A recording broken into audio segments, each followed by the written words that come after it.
अस्सलामु अलैकुम वरहमतुल्लाहि वबरकातुहू।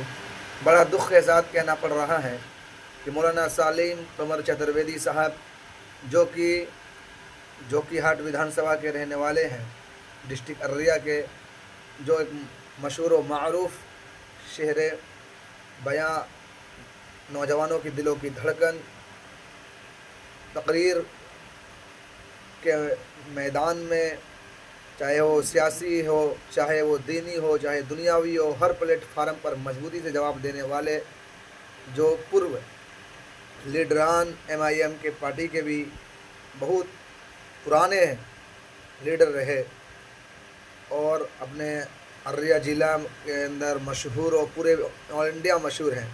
उन्होंने 2 साल पहले एक बयान दिया था कि योगी साहब और पूरे हिंदू समाज गाय को माता मानते हैं। तो योगी गाय को माता मानते हैं, उसी माँ को अपनी माँ, एक ऐसी माता है कि जिसको उन्हीं की सरकार, कर्नाटक में है, तमिलनाडु में है, उन्हीं की सरकार के वहाँ के लोग उन्हें काट कर खाते हैं, यानी योगी जी की माँ को काट कर खाते हैं। पूरे बयान को, उनकी पूरे आवाज़ व तकरीर को अलग काट कर उनकी सिर्फ वो पुरानी 2 साल पुरानी क्लिप को लोग चला रहे हैं कि मौलाना सालिम कमर चतुर्वेदी साहब ने कहा कि योगी जी की अपनी माँ को काट के खा रहे हैं, कि इनकी माँ का अपमान हुआ। और ये गलत तरीके से उनको चलाकर उन पर 87-86 FIR हो चुका है यूपी से, जो बजरंग दल के कुछ कार्यकर्ताओं ने किया है। और गलत तरीके से वो कोई संविधान के खिलाफ बात नहीं की, उनकी पूरी बयान को लोग सुने नहीं, और जिसकी वजह से आज उनको गिरफ्तार कर लिया गया है अपने सीमांचल से और गोरखपुर उन्हें ले जाया गया है। और बड़ी खुशी हुई कि अख्तरुल ईमान साहिब ने, MIM पार्टी के जो बिहार के अध्यक्ष हैं, उन्होंने अपने उलमा की कदर की और हज़रत मौलाना सालिम कमर चतुर्वेदी साहब की सपोर्ट में आए और कहा कि हम तमाम से बात भी किए हैं और जो हमसे हो सकेगा ज़रूर पूरी मदद करेंगे और हज़रत को जल्द जल्द छुड़ाने की कोशिश करेंगे, क्योंकि हज़रत कोई भी जुल्म नहीं किया है, कोई भी उन्होंने गलत बयान नहीं दिया है। तो इसीलिए और पहले चलिए हम लोग और गोरखपुर हाई कोर्ट ले जाया गया है और अल्लाह से दुआ करें कि अल्लाह हज़रत को जल्द जल्द बरी फरमाएँ। और MIM पार्टी के जनाब अख्तरुल ईमान साहब ने भी तमाम थाने से बात की, SP साहब से, और वो जो गिरफ़्तार किए हैं उन जवानों के SP साहब से बात की है।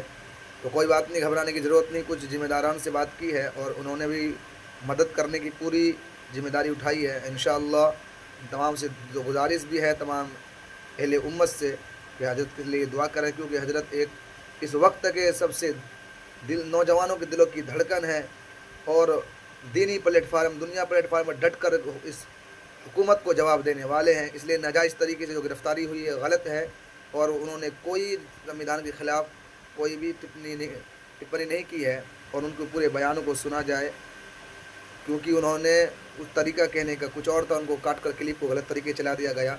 इसलिए तमाम लीडरान से भी, असदुद्दीन ओवैसी साहब से भी दरख्वास्त है कि हज़रत के लिए सोचें, उनसे बात करें, और तमाम MIM पार्टी से भी और तमाम जितने भी लीडरान हैं जिस भी पार्टी से हैं, तमाम चाहे किसी धर्म का मानने वाले, वो सही का साथ देना चाहिए, गलत का साथ नहीं देना चाहिए। ये सही है अपने जगह पर। तो अल्लाह से दुआ भी करना है कि अल्लाह रब्बुल इज़्ज़त जल्द जल्द हज़रत को शिफा कामिला ताहिरा मुस्तमिला अता फरमाए और बाद सलाहियत जैसे वो हैं उसी तरीके से उन्हें जल्द जल्द रिहा करने की तौफीक अता फरमाए। और दुआ भी करना है और मेहनत भी करें, जिससे जो हो सके ज़रूर अल्लाह करेगी हज़रत को जल्द जल्द बरी अता फरमाए। बुजुर्गों, नौजवानों और अजीज़ों, अस्सलामु अलैकुम व रहमतुल्लाहि व बरकातुहू। हज़रत मौलाना अब्दुल्ला सालिम चतुर्वेदी साहब की गिरफ्तारी से न सिर्फ सीमांचल में बल्कि पूरे मुल्क में एक बेचैनी है मिल्लत नवाज़ों के दरमियान में। जैसा कि आप सबों को मालूम है कि मौलाना पर पिछले दिनों में कई जगहों पर मुकदमात किए गए उनकी गुफ्तगू की वजह से, हरचंद कि उसने अपनी गुफ्तगू में कोई मुजरिमाना लफ्ज़ का इस्तेमाल नहीं किया है। ताहम यह मामला अदालत का है तय करे, लेकिन आज जो उनकी गिरफ्तारी हुई है वो गिरफ्तारी दलमालपुर, जो मेरे इंतखाबी हल्का अमोर में है, वहीं पर हुई है। कुछ अजनबी किस्म के लोग आए, उनको गिरफ्तार करके ले गए, जिससे लोग बहुत परेशान थे कि आया मौलाना की गिरफ्तारी हुई या किडनैपिंग हुई है। میں نے امور تھانہ अध्यक्ष से मालूम किया, उन्होंने फिर जो कि थाना अध्यक्ष से मुझे बात कराई तो मुझसे मालूम हुआ कि एसटीएफ के लोगों ने इसे गिरफ्तार किया है. फिर मैंने एसटीएफ के इंस्पेक्टर से बात की तो उन्होंने बताया कि साहब हम लोग तो बिहार के एसटीएफ के लोग हैं, इनको एसटीएफ यूपी के लोगों ने गिरफ्तार किया है जो गोरखपुर की अदालत में पेश किया जाएगा. इस ताल्लुक से मैंने एसपी साहब को भी खबर दी थी. और अभी मौलाना अब्दुल्ला सालिम चतुर्वेदी साहब के भाई से भी बात हुई है, मौलाना जसीम साहब से बात हुई है, हजरत मौलाना मारूफ राही साहब से हमारी बात हुई है. परेशान होने की ज़रूरत नहीं है. इंशाअल्लाह मैं समझता हूं कि मौलाना की गुफ्तगू में कोई मुजरिमाना लफ्ज़ नहीं है. अदालत से इंशाअल्लाह फैसला मिलेगा और उनके हक़ में फैसला मिलेगा. इसलिए अब उनके लोगों को गोरखपुर जाना है और वहाँ की अदालत में इंशाअल्लाह मौलाना का आसानी से बेल हो जाएगा. इस सिलसिले में नाचीज़ से भी जितनी मदद होगी हम लोग उसके लिए तैयार हैं. आप लोगों को तशवीश करने की और परेशान होने की कोई ज़रूरत नहीं है. अदालत पर यकीन रखिए, मौलाना का कोई कसूर नहीं है. इंशाअल्लाह अदालत में इनके हक़ में फैसला होगा.